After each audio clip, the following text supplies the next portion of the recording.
जैसे लोकसभा के चुनाव नजदीक आ रहे हैं, वैसे वैसे प्रदेश के साथ चंबा जिला में राजनीतिक सरगर्मियां और भी बढ़ती जा रही हैं। साथ ही राजनेताओं का एक दूसरे पर आरोप प्रत्यारोप का सिलसिला भी शुरू हो गया है।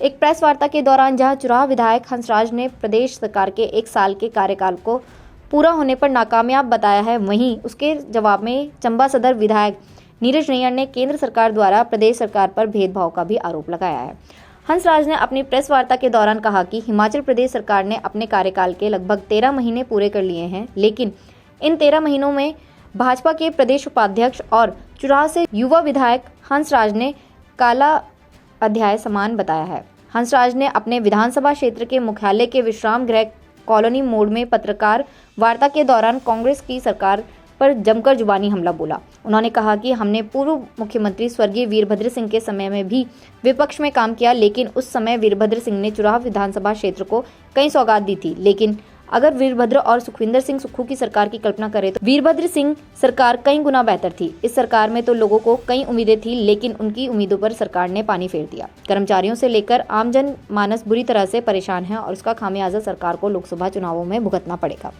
चंबा से जिंदू मेहरा की रिपोर्ट, AMI न्यूज़ हिमाचल। ऐसा है, ये इस प्रदेश का बड़ा दुर्भाग्य है कि जब से ये मौजूदा कांग्रेस की सरकार बनी है, जितना शोषण इन 1 सालों में पूरे प्रदेश की जनता का हुआ है, ऐसा कभी नहीं हुआ है। मैं 2012 में भी अपोजिशन में था, लेकिन स्वर्गीय वीरभद्र सिंह जी एक ऐसे सशक्त व्यक्तित्व के व्यक्ति थे जिन्होंने इस प्रदेश को उस टाइम भी पीछे नहीं रहने दिया, जबकि वो भी कांग्रेस की सरकार थी। मैं कंपैरिजन कर रहा हूँ। तो उस टाइम हम डिवीज़न लेने में कामयाब हुए थे, एक सब डिवीज़न लेने में कामयाब हुए थे, सब तहसील, कई स्कूल, कई संस्थान। लेकिन ये तो दुर्भाग्यपूर्ण स्थिति इस प्रदेश की अब बनी है कि पिछले 1 साल में जितना सामाजिक तरीके से, आर्थिक तरीके से और भौगोलिक तरीके से किसानों, बागवानों का नुकसान हुआ है, उतना कभी नहीं हुआ है। और मैं तो ये कहूँगा कि ये सरकार हर फ्रंट पे जो है इस 1 साल में फेल हुई है पूरी तरीके से। और जितना शोषण मुझे लगता है मुलाजिमों का इस टाइम हुआ है, कोई DA की किस्त इनसे जारी नहीं हुई। OPS पे भी ये ठगने का काम कर गए हैं। आपने देखा होगा कि महिलाओं के प्रति जो इन्होंने कहा था कि 1500 रुपये देंगे, ऐसे ही 2 रुपये किलो गोबर, 100 रुपये किलो ये दूध, इस तरह की बड़ी सारी घोषणाएं इन्होंने की थी अपने घोषणा पत्र में। लेकिन मुख्यमंत्री जी जब ये कहते हैं कि चुनावों में ये ऐसी चीज़ें बोलनी पड़ती हैं, और अब वो 50% कह रहे थे OPS में कि पेंशन हम 50% के हिसाब से देंगे, अब अंदर खाते की बात है कि वो 20% की घोषणा करने वाले हैं। तो मुझे लगता है कि इस प्रदेश को ठगा हुआ सा, प्रदेश के लोग अपने आप को ठगा हुआ सा महसूस कर रहे हैं। इसकी भरपाई इनको लोकसभा के चुनावों में करनी पड़ेगी और लोग पूरा मुंह तोड़ जवाब इनको देंगे, जिस तरह से फेल ये 1 साल में हुए। ये एक बहुत संगीन और गहरा मामला है। किसी की प्राइवेसी के साथ अन्याय करना या किसी की प्राइवेसी को भंग करना, ये कांग्रेस के ही लोग कर सकते हैं। ये नेता प्रतिपक्ष आदरणीय जयराम ठाकुर जी ने जिस तरह से कहा है, तो हमें इसमें कोई शक नहीं है जो वो कह रहे हैं।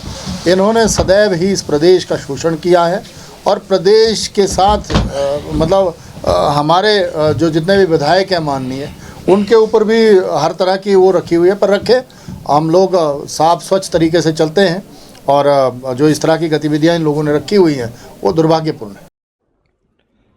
मैंने तो वैसे अभी इंटरव्यू उनका इतने ध्यान से मैंने देखा नहीं है, लेकिन मेरा ऐसा मानना है विपक्ष का काम जो है वो बोलना है और वो अपना काम जो है बखूबी जो है निभा रहे हैं। और मेरा ऐसा मानना है कि हमारी सरकार को बने आज 1 वर्ष 1 या 1.5 महीना हुआ है, और इस बीच जो है आपको पता है हिमाचल प्रदेश ने अपने कई वर्षों की सबसे बड़ी आपदा का जो है हिमाचल प्रदेश ने सामना किया। जब हमारी सरकार हिमाचल प्रदेश के अंदर बनी तो सरकार की वित्तीय हालत जो थी वो इतनी कमज़ोर थी, जिस तरीके से लोन लिए गए। और मैं अभी सुन रहा था हंसराज जी को इस इंटरव्यू में, वो बोल रहे थे कि माननीय पूर्व हमारे मुख्यमंत्री राजा वीरभद्र सिंह जी के टाइम में जो है बड़े अच्छे काम हुए। तो मैं बोलना चाहूँगा कि चलो माना उन्होंने इस चीज़ के कि उनके टाइम में अच्छे काम हुए हैं, और जो है सुखविंदर सिंह सुक्खू जी के टाइम में भी बेहतरीन काम होंगे। अभी 1 वर्ष सरकार को बने हुए हुआ है और प्रदेश ने अब से इतिहास की सबसे बड़ी आपदा का अभी जो है सामना किया और मुख्यमंत्री ने जो है इसको जो है पूरा फ्रंट फुट में जो आके जो है उन्होंने इस आपदा का जो है उन्होंने सामना किया। हमारे टूरिस्ट फंसे हुए थे, आपको पता है अभी कितने लोगों के घरों का नुकसान हुआ और स्पेशल आरएनपी रूल से जो हटके जो है स्पेशल पैकेज जो है घर के लिए दिया गया। बिकॉज़ सेंट्रल गवर्नमेंट से तो हमें उम्मीद ज़्यादा है नहीं, मुझे नहीं लगता है कि हमें ज़्यादा कुछ मिलेगा। अभी इतनी बड़ी आपदा आई, जब उत्तराखंड में आपदा आई तो सेंट्रल गवर्नमेंट ने 6,000 करोड़ रुपए की जो राहत है वो उत्तराखंड को दी। जब आपको पता होगा पीछे उत्तराखंड में इतनी बड़ी आपदा आई, हिमाचल प्रदेश को क्या मिला? कुछ नहीं मिला।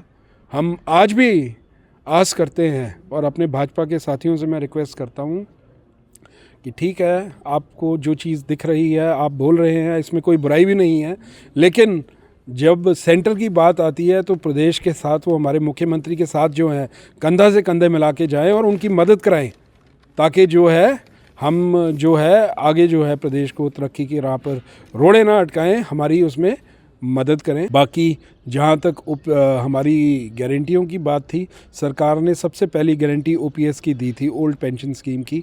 आते ही पहले कैबिनेट का पहला फैसला था और ओपीएस जो है वो सरकार ने दिया। और अभी पिछले कल ही एक हमारे यहाँ से चंबा से हैं पुरी साहब, वो मिठाई का डब्बा लेके मेरे पास आए और उन्होंने कल रात को मेरे को देखे कि मैंने बोला क्या काम किया आपका? बोला जी मेरी हमको जो है 2400 रुपया जो है हमें एनपीएस में मिला करता था और अब तकरीबन 18,000 रुपया जो है ओल्ड पेंशन स्कीम से जो है उनको मिला है और कट्ठा पैसा भी जो है वो उनको मिला है। तो ये तो वक्त बताएगा। मैं ये बोलना चाहता हूँ, जहाँ भारतीय जनता पार्टी की सरकार राजस्थान में आई है वहाँ ओपीएस जो है, पहली कैबिनेट का पहला फैसला ये था कि ओपीएस जो है वो बंद कर दिया गया। तो ये तो लोग भी देखेंगे, मैं भी बोलूँगा कि लोग देखेंगे, एमपी की इलेक्शन के अंदर पता लगेगा। लोग सब कुछ देख रहे हैं कि कैसे हमारे प्रदेश के साथ जो है सेंट्रल गवर्नमेंट जो है अन्याय कर रही है, किस तरीके से हमारे को ओपीएस देने की वजह से जो हमारी जो लेंडिंग की जो लिमिट है, जो हम बोरोइंग करते थे, उस पे जो है कैप लगा दिया गया क्योंकि ओपीएस जो है वो दिया गया। और हर तरीके से जो है सरकार को जो है सेंट्रल गवर्नमेंट द्वारा जो है वो घेरा जा रहा है।